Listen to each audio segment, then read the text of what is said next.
మరీ అంత దూరం ఆలోచించకండి రామ్ కుమార్ గారు.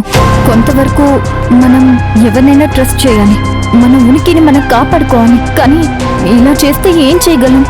మా మీద అటాక్ చేసిన వాళ్ళు ఎవరో మేము కనుక్కుంటాం మేడం. వాళ్ళు ఖచ్చితంగా మా పర్సనల్ శత్రువులు కారు.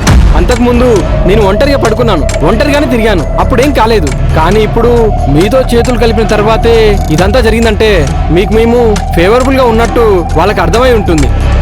అవును, నాకు అదే అనుమానం వస్తూ ఉంది. క్రిమినల్ పనులు చేసేటప్పుడు శత్రువులు ఎవరూ తగలరు, కానీ మంచి చేద్దామని నిర్ణయం తీసుకుంటే ఇలాంటివి జరిగిందంటే అర్థమేంటి చెప్పు?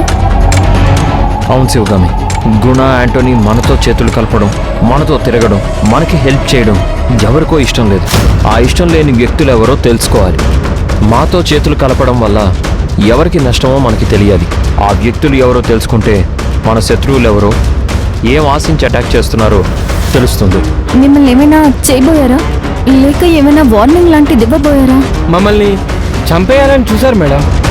అయితే మిస్టర్ బి లేదా ఆది మనుషులు అయి ఉంటారు, రావణ్ మాత్రం అయి ఉండడు. మేము కనిపెడతాం మేడం.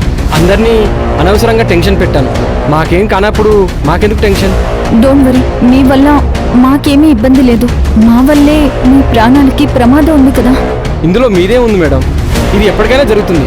ఈ ఫీల్డ్లో ఉన్నప్పుడు ఇవన్నీ కామనే కదా మేడం. అయినా కూడా రిస్క్ అనేది రిస్కే కదా. శిల్పంగా మారాలనుకున్నప్పుడే కదా ఉలి దెబ్బలు తగిలేదు. బాగా చెప్పారు సార్. యాంటనీ, ఏం అవసరం ఉన్నా మాకు చెప్పండి. అలాగే మేడం. మీ విషయం గురించి ఆలోచించి ఈ ప్రమాదం మిస్టర్ బి వల్ల జరిగిందా, మిస్టర్ బి పార్ట్నర్ వల్ల జరిగిందా కనుక్కుంటాను. ఓకే, సరే మేడం. శత్రువులు ఆట మొదలు పెట్టారు.